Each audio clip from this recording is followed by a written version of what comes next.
that is a very clear experience and example of colorism.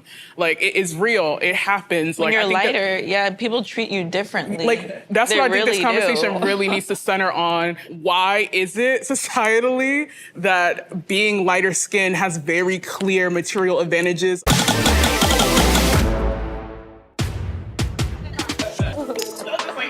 Well, okay, in the future.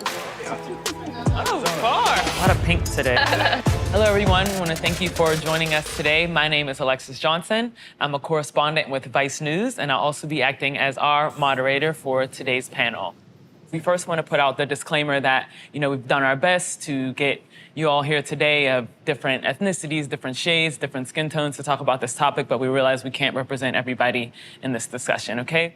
Today, we're going to be discussing a topic that, as a brown-skinned Black woman moving throughout the world, it's something that I think about a lot. It's something that I hear being discussed a lot, both in real life, online, in the media. Today, we're here to talk about colorism.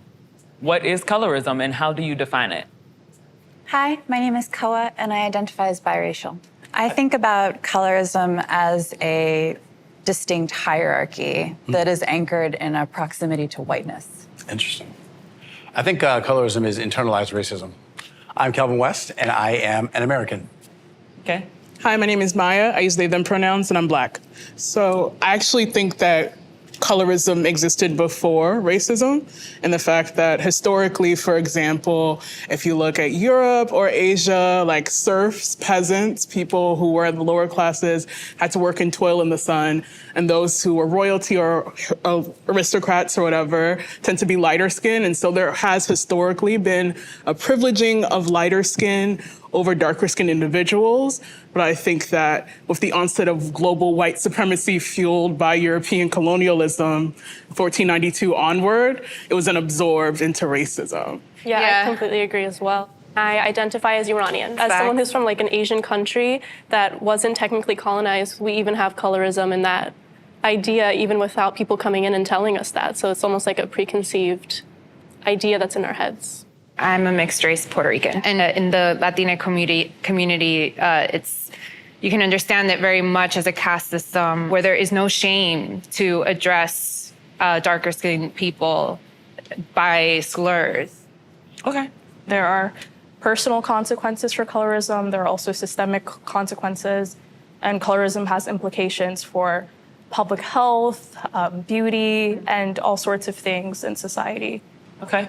So you said that you feel like it is internalized racism? The blackest experience any Black person can have is another Black person telling them that they aren't Black. And that is something that happens to lighter-skinned Black people because there's this idea and that I've lived a different life because I'm a lighter skin. And that, to me, is the most anti-Black thing you can do to anybody. Maya, what are your thoughts on that? Sorry, I saw you had a little bit of a reaction there. Oh, me? Yeah.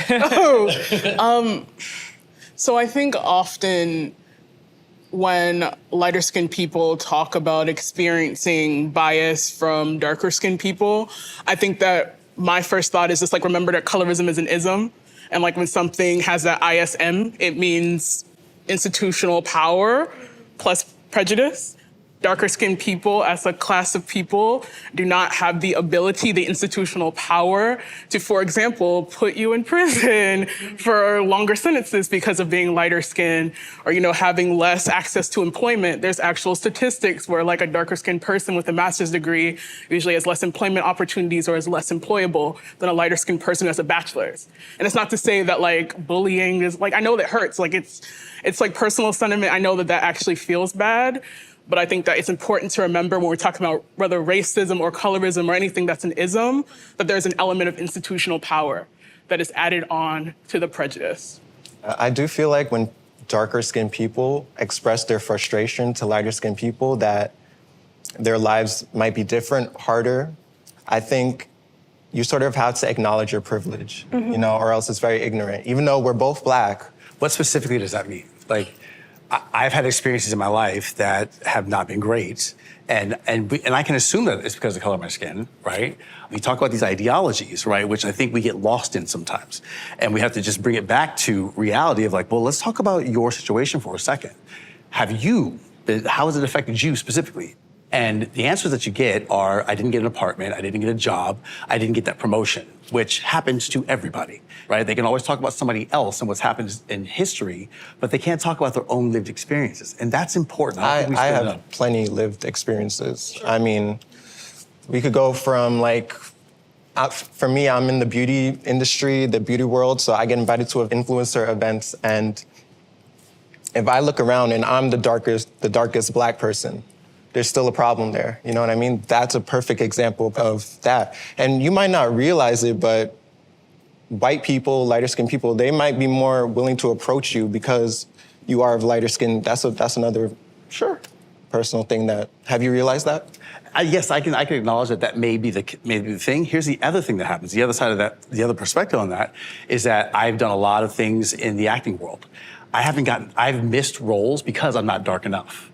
And there's a lot of Black people who don't know that. They have no idea that your skin tone is actually highly sought out for. But I feel like that's acting, you know, they're looking to fill a specific role, whereas if you're just applying for a job, you know, a lighter skinned person might get that opportunity over a darker skinned person.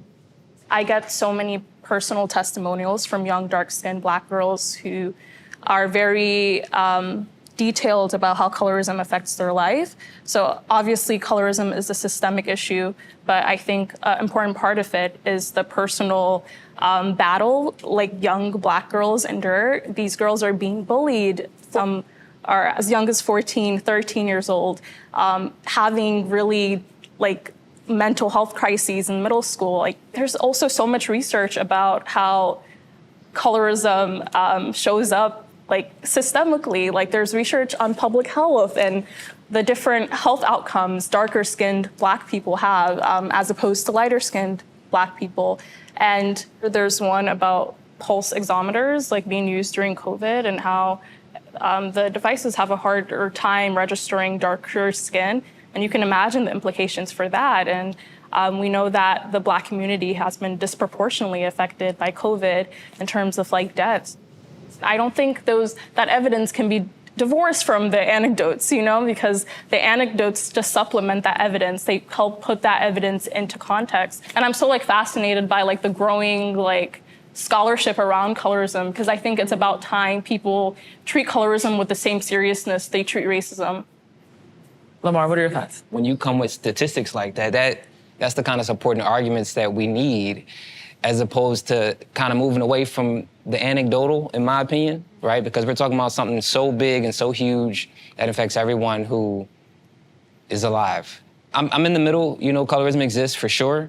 I just think there's a lot of confirmation bias in our personal experiences that might drive us right to that term when it could be a number of other things. But she's talking about how particularly darker-skinned women engage with structures, engage with power, engage with institutions. Per that exact point, there are continuing studies that show that in instances in which darker-skinned women do report intimate partner violence, domestic partner violence, bruises on their body, strangulation marks are harder for police to see, nurses to see, physicians to see, because a lot about how they are trained and the way they interact with those victims are attuned to look for those marks on lighter skin tones.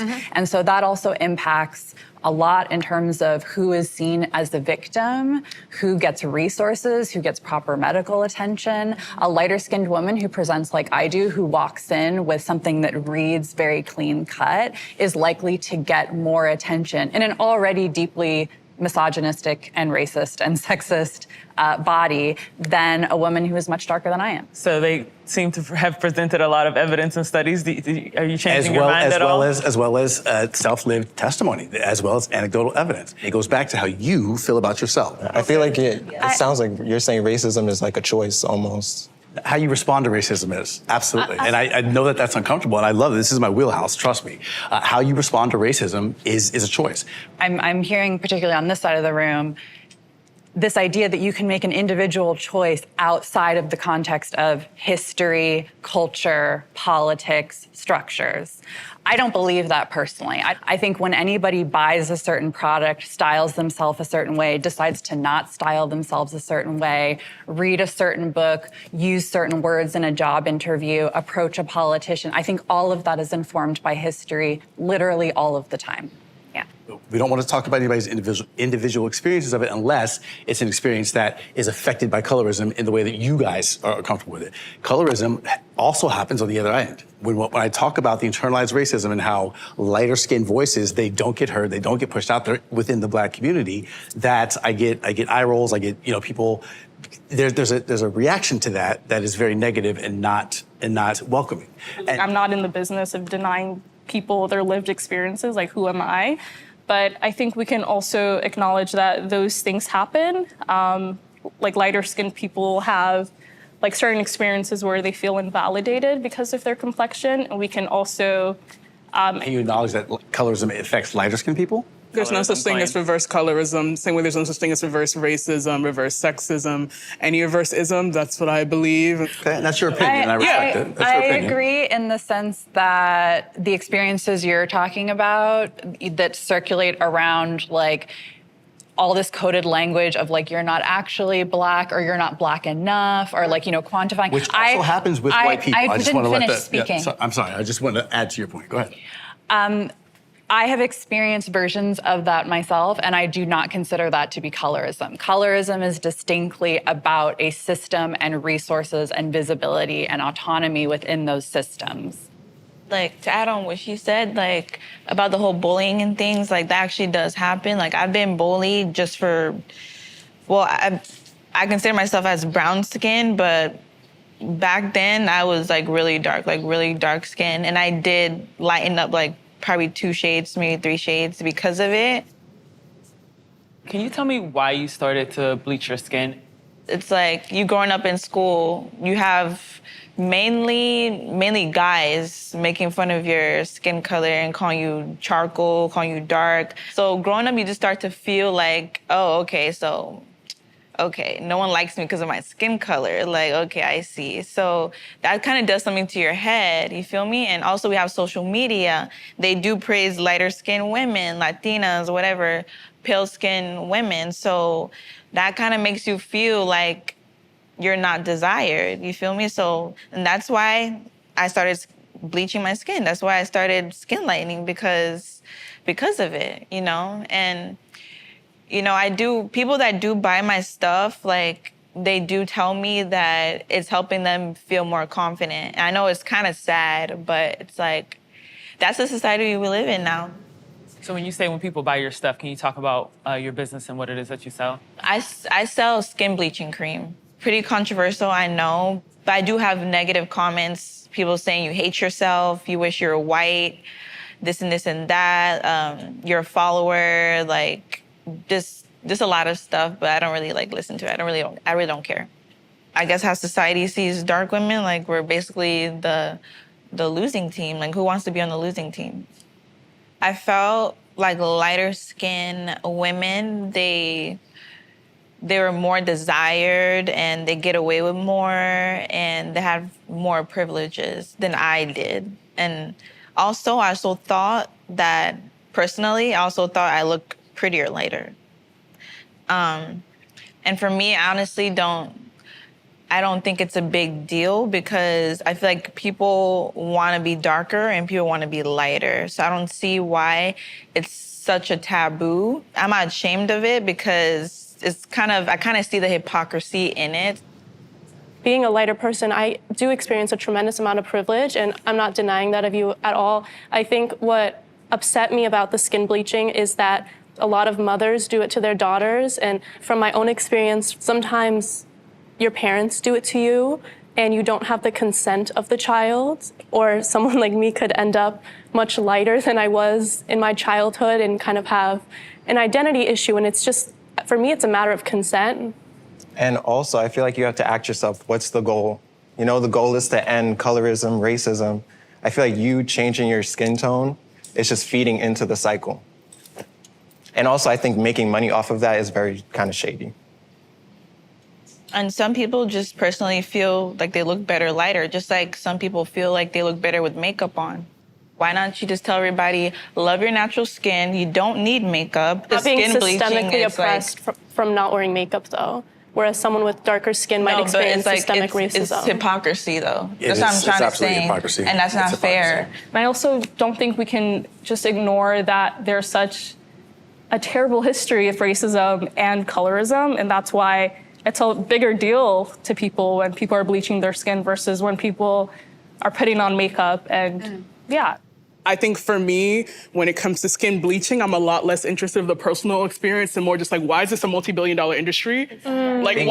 why is Bingo. Dove, Bingo. something in the US that, they just sell bar soaps here, but in Asia, they literally are selling skin bleaching, Asia and Africa, the Caribbean. Like, we need to talk about how this is like a capitalist enterprise that is invested in people There you lightening go. their skin. That's the like, discussion. that to me, like, I think that's why it's important to like remember like who benefits from people lightening their skin. Like, I think that the conversations, like we need to talk about class and capitalism along this as well. So why I does just makeup think get a pass when it's literally the same concept?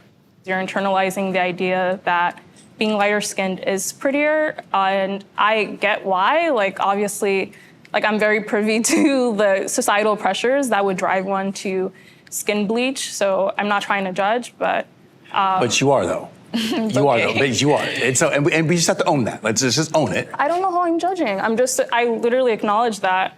I do I it all the understand time. why like skin bleaching is a thing. I have like a lot of family that skin bleaches. I'm not sitting here pretending like, oh, just love yourself, blah, blah, blah, like, or even questioning that you like don't love yourself. Like I understand there are so many pressures that would make someone want to bleach their skin in the first place. I just think that it is a consequence of like internalized like anti-Blackness. Like you've internalized something, and it's not to say that it's your fault. It's just like we live in a world and we absorb the various messages, and we are all impressionable. I don't have much to add, but I do think that what I would like for this conversation to do is less of focusing on like your personal experience of skin bleaching in the business and more of just like you as someone who like had a lived experience of being darker skinned, like you saw, and like you like had like the material experience of like receiving discrimination and like feeling less desirable. And like once your skin became lighter, like it opened up opportunities and doors for you. I think that that's what this conversation needs to focus on. Yes. Of just like actual, like that is a very clear experience and example of colorism. Like it is real, it happens. When like, you're I think lighter, yeah, people treat you differently. like that's They what I think this really conversation do. really needs to center on. Why is it societally that being lighter skinned has very clear material advantages of both beauty, desirability, romantic relationships, socioeconomic opportunities? Like this is real. Who here has had pressure from their mother or their family, or have heard those messages from within the household about colorism, and who wants to share that experience? So I think one of the experiences of colorism that has stuck with me, and I know that like my mother, of course, like she said this offhandedly, but you know, as a child, like that's something that's rooted in you. But I remember one time and she was just like, you don't need to marry somebody that's like your shade or darker, like your kids are gonna come out too dark. And I just remember being like, damn, like is there something wrong with me? Moving here after 9/11, there was a huge push, I think, in the Middle Eastern community to look as white as possible. So it wasn't necessarily that it was the beauty standard, but rather a way to not get hate crimed or to kind of stay under the radar. And so my mom would tell me things like, tell people you're Russian and things like that. So kind of like keeping a proximity to whiteness was seen as a safer idea. Kawa? For me, in my family dynamic, it didn't come down to skin as so much as hair politics.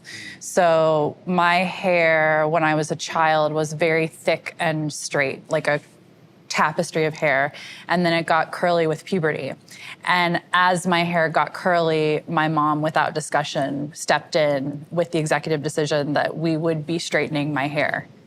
There was an assessment made on me as a child and then as a younger woman of like, oh, like you're almost there. Like if we can control your hair, if we can get your hair a certain texture, you could be mistaken for white. And that reflects well on us. Anybody else want to share their experience of colorism from their families? When I was younger, my little brothers were much like lighter than me. So I think at a very early age, I understood that society ascribed like lightness to like femininity and like darkness to masculinity. I think a lot of what I struggled with when I was younger was like blaming myself and like not like being confused as to why I was being treated differently. So when I was old enough to understand what colorism was and how many systems are at play, and that it really has nothing to do with me and everything to do with how people like are conditioned, I think it was liberating for me. That really helped me start thinking of myself as beautiful. For me, many would probably assume that my parent like pushed it on me, but it's definitely the opposite. Like my mom, she always tells me that I'm beautiful. Like even when I was darker, like she always told me I was beautiful. She never said I had to use cream or use anything to lighten my skin. I just got influenced by the media, honestly. Yeah, I have a similar experience. My mom, she really embraced my hair, told me it was beautiful, and encouraged me to grow it. But I just remember watching like TV, Disney Channel, and all of these things, and asking, why can't my hair look like that? Why can't it be straight? So for me, it's the same. I saw it more through the media, but I was still getting that support from my family, that you know, that encouragement. Yeah, it's pretty obvious. I think, you know, what's permeating for me is like information and accessibility to that. I grew up in the Bronx, so like you know, people are around people that look like them for almost their whole lives, and so they don't, it's like so embedded that way. It's so embedded, like they stay in the projects forever. And, you know, I managed to leave, like I went out of the hood to get an education, and, you know, and I've already, you know, I already didn't look like them because of my fair skin. I'll go back, and I've been having these conversations, these kind of like esoteric seeming conversations that people that I grew up with have never had before. I think that's interesting. I'm sorry, I gotta be the odd man out again, I guess. What I'm hearing is that because you've had a different experience, you think that the people who stayed home, because people do stay home, they don't leave their hometowns, you think that they've been held back because of their race? No, that's not what I'm saying at all. No, that's not what I said. Racial experience will change depending on where you're located, I think, is all I'm saying. And so people might not have as much of an awareness of how they are different from others if they're in a homogeneous environment. So it isn't until they experience something different and are in an environment of diversity and of different experience that they see, oh wait, maybe I am of marginalized experience. And then they bring that back, and, you know, they can try and pretend like they never saw that, but, you know, and try and integrate back into their home life, but that's impossible. You can't unsee it. So we've talked a lot about some of the systems that contribute to colorism, but let's talk about the media and the cultural aspect. I noticed like there's like an oversaturation of like lighter skinned biracial women who are sort of like meant to be like the representatives of like blackness on TV. I also think representation definitely can't fix everything, right? But I think seeing more dark-skinned women in the media, like Lupita Nyong'o, who's just like gorgeous, I was like, well, if she's beautiful, it's like, why do I think like dark skin is ugly? And I think it becomes frustrating when you feel like you constantly have to wait for representation, like everyone will get representation before you.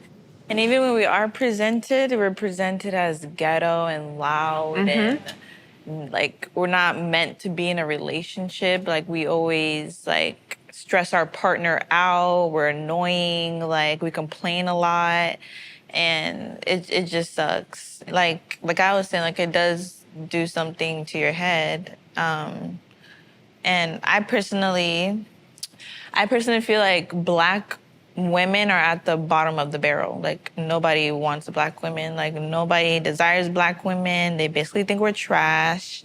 And that gets to your head, especially when you have a whole bunch of, you know, even celebrities, like men, Black men, like wanting to be with white women or lighter skinned women. It makes you feel like you're just not wanted. And it makes you feel like you want to join the hype. we have made a lot of progresses in the campaigns. You do see a wider range of shades, but why is that all of a sudden a trend? You know what I mean? I'm happy it's happening, but I feel like this is something that should have been happening, you know? And also, a lot of the time you can put these wide ranges of shades in front of the lens, but my question is, when I show up to set, what's the crew giving, you know? Where there are people of color helping formulate the formulas of the product, you know? It's so much deeper than just what you see in front of the lens. I do worry sometimes, like Isaiah said, there will be, and again, I use this word very intentionally, moments, but it often gets translated back into the culture as a trend.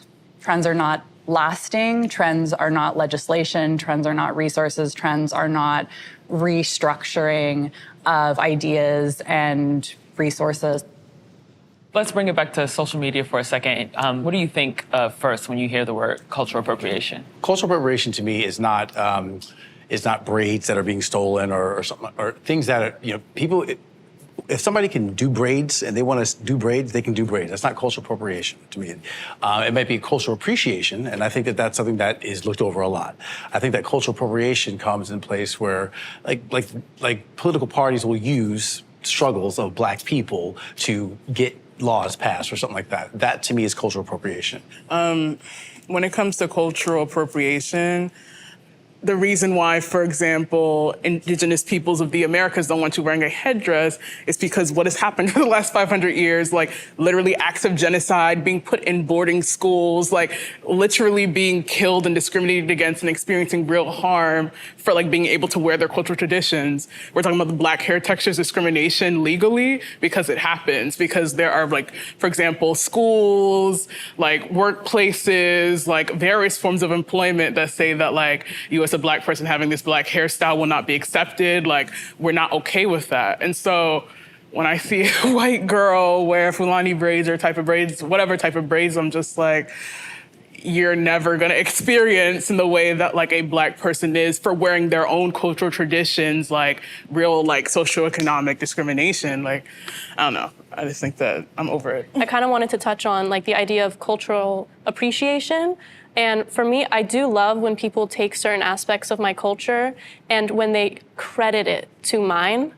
And I think oftentimes we can see on TikTok and other medias, like sometimes white people act like they thought of an idea that's like historically existed. And that to me is not appreciation anymore. The line for me is just between appropriation and appreciation is benefiting. You know what I mean? If you do something that a culture has been teased about, put down about, and then you put it on now that it's a trend and you're benefiting from it, you're getting these followers, you're able to raise your prices because of that. All of these things are really detrimental and they're kind of heartless. With these platforms that are new and are emerging, the same dynamics are mirrored back to us, whether that is racism, colorism, misogyny, Islamophobia. When we have new platforms like this, they are not bigger than these things. They do not exceed these things. They literally just mirror back these same realities, these same problems, these same dynamics. If not amplify them. And if you're looking for racism, you're going to find it. If you're looking for colorism, you're going to find it. And I think, and that's not, I'm not trying to negate anybody's lived experience, but I think that there's also a thing in life that if you're looking for something, you can speak it into existence. Elmer? Yeah, so to speak to that, let's say me and Kelvin were in a group chat with a non-Black person and they sent a gift that could be considered a Black gift. I think it's, and I accuse them of digital blackface, but he doesn't. And so, pause it there because you guys were saying like, just because something's happening or like, if we have different feelings on it, whose point of view determines if something is actually happening or not, or if we're still in the realm of opinion and feeling? I think as a non-Black person, if even one Black person told me something's not okay, I would listen to them. It could be 1 out of 100. I would really... You don't think that's dangerous? I'm sorry to cut you off, but you don't think that's dangerous? That's insane. Because you're giving me the power to determine how you interact with But it's Black really people. not that much power to not use a gift that's not meant for me. Who said it's not meant for you? If we create content as Black people, we're not posting it on a website where only Black people can get into. We're sharing it with you. I think people get offended when you when people misuse the content that we have and abuse it.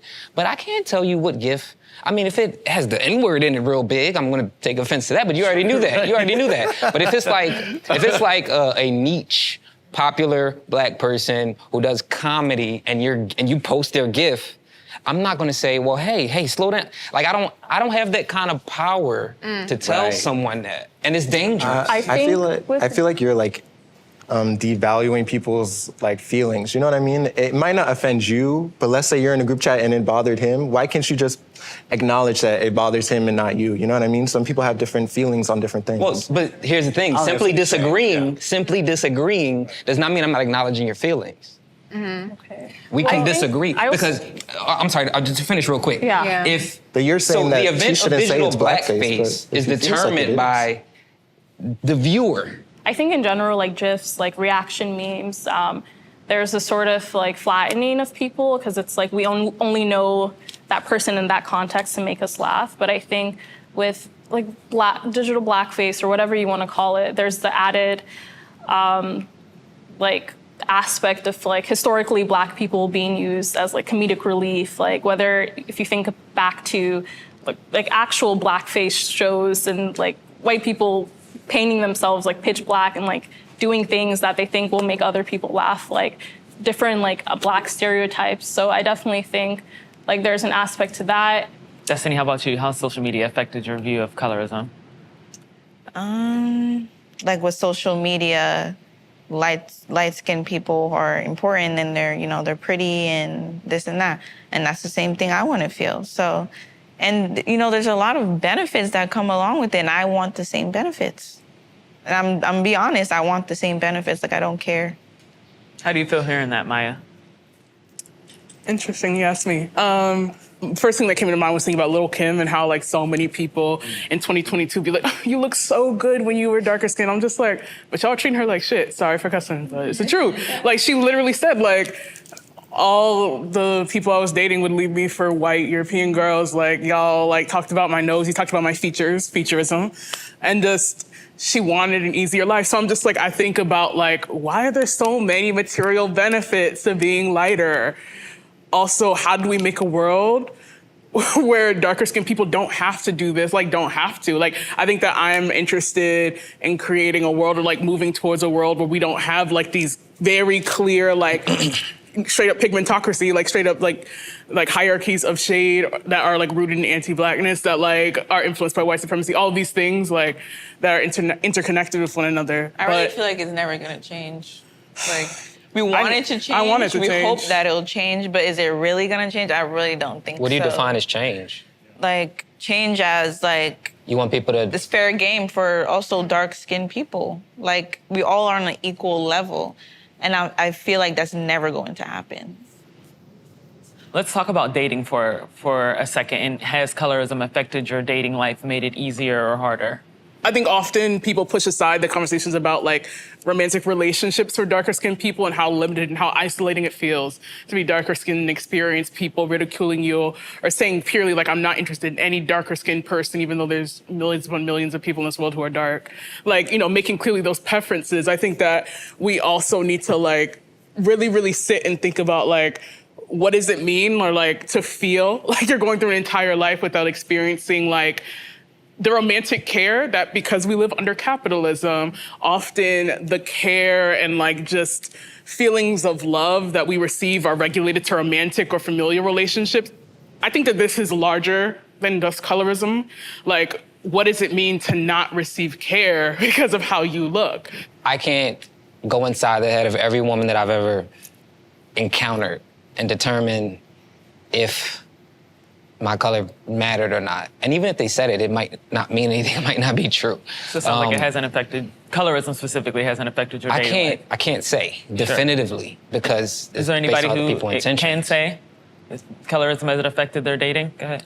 Well, when I was a kid, no one like looked my way. I think it's also dependent on my features and the country I came from, but also I was many, many shades darker.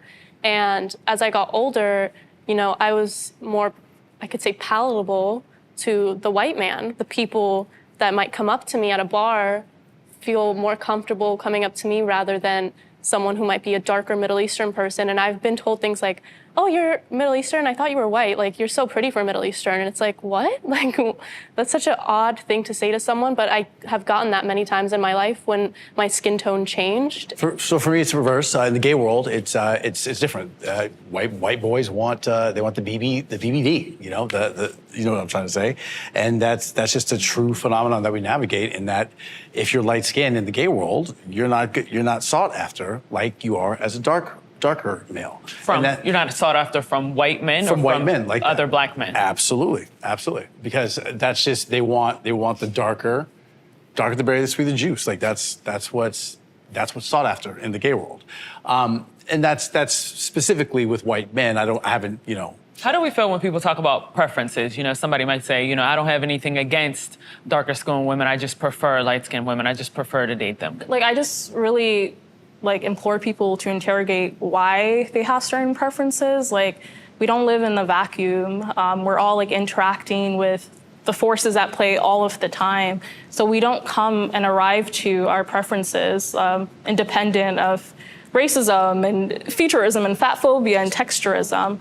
I think it's all connected. So I think that's what confuses me. And I think people are really dishonest about the facts. So I would just say, if you have a preference for lighter skin, that's colorism. It's literally colorism. Well, because how do you determine why someone likes something? And so I want to ask you a question. So in the beginning, you said if you're Right. choosing someone because of their color, you're discrimination. So if I say that I only date much darker women, is that a comment that warrants a deep dive in my head? Like, what do I have against light-skinned women? Or is it only in the reverse? And at what point is someone's preference up for debate?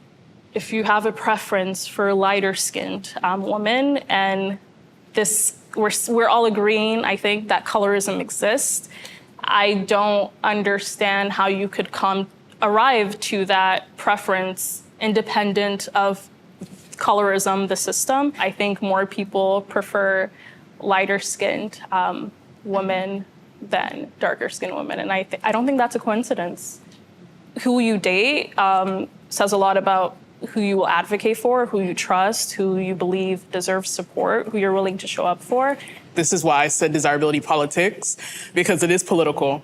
Because of who you deem as pretty goes into these other characteristics. Who you deem as ugly goes into these other negative characteristics. So it's yes, who you desire, who do you want to who you're attracted to goes beyond just romantic, intimate, sexual relationships. It also very much so blends into your platonic relationships as well, your relationships with your coworkers, all other elements of your life. I think that's why it's important to think about colorism as not just straightly around dating or just around preferences, but also just how do you treat the dark-skinned people in your life? I think everybody should ask themselves that. How many dark-skinned people are in your life or in your friend group? How do you treat darker-skinned people, individuals of all races? When you meet them on a day-to-day, what do your interactions look like? What are your thoughts about them? The type of attention that I have received societally, professionally, and culturally is unlike anything that the darker women on my side of the family have experienced. It's very clear that when white people approach or engage with us or interact with us in any way, I am the one they feel comfortable talking to. I am the one that they want to take the order from. I am the one that they bring the bill to. I am the one that is deemed non-threatening. I am the one that is never loitering. I am the one that could never be doing anything wrong. And I feel for the darker women in my family, that's extremely painful. Thank you for sharing that. So it's clear that, we obviously have different views on this topic. If we have so many people that are on different pages about this issue, how do we move forward as a society in changing it? I personally feel that colorism is never going to end, honestly. But if I was to give a solution, I would say people should just, promote all skin tones and have everyone on at an equal level and not one higher than the other. One solution or one kind of tiny bit into the solution would be just more media representation. Yeah, I also think it starts, of course, in the home, the way you talk about it, but I think people that are in positions of power need to use their power, whether that be Black people or white people. Use that power to show darker-skinned people in the media. You know, we need to see more of it. The first thing you want to do is accept yourself. And then I think you're a little bit better equipped to fight against these things. I think I want to kind of empower folks who don't think that they can make a difference. Yeah, and encouraging people to be more critical about their proximity to whiteness and how they take up space is one where, like, at least at the local level, we can maybe start to see some shift and change. Get out of your echo chambers. If you are around people who are saying the same things and they're thinking the same way that you are part of the problem. I think that anything that we do to address or not address colorism will happen collectively and will happen across gender, across race, across class, across ability, and that purporting individual solutions is false and also very seductive. Yeah, I would say I implore people to believe that change is possible on many fronts, like on an individual level, like changing internally how you feel about yourself, your self-esteem, and also on a systemic level, demanding that the systems serve people who historically have been antagonized by the system. I think those two things should not be divorced from each other. In terms of solutions to colorism, I would like to see these conversations prioritize the voices of, like, not just darker skinned people who have the lived experiences of colorism, but also like folks, or like usually it's darker skinned people who've like done research and like have expertise on like understanding the system of dominance. Like, I think that I'm really, really tired of seeing lighter skinned people like say the exact same things and parrot the voices of darker skinned people and get claps and applause by darker skinned people received antagonism, you know, replicating colorism. Okay. I want to thank you all for giving us your time today. I know it was got pretty intense at time. It's a difficult conversation, but it is an important one. I don't know if we changed any minds, but I definitely learned a lot from listening to you all today, and hopefully our audience will as well. So thank you. Thank you for coming on. Thank you for facilitating. Are we free to move? Wait, we still have the other talks. Great job. Thank you. Great discussion, guys. I can't wait to watch it. Well, where do we begin? I actually think it went pretty well. It makes the people uncomfortable, so I came what I did to do. I thought some other parts were kind of reductive in some ways. The panel got a little bit spicy. And also the rawness, no fluff, you know, keeping it real. I think it's impossible to talk about colorism and not get emotional. I wish I didn't have to speak on colorism, but it affects too many people for me to be able to sleep well at night not to. Definitely a layered topic. I think that my face sometimes betrays me. I was laughing at some of the more absurd comments that were made during the panel. Colorism is sad, but it's a society we live in now, so we can't really do anything about it. We all have to believe that change is possible for change to happen. Colorism sucks. It's real. That would be my final thought.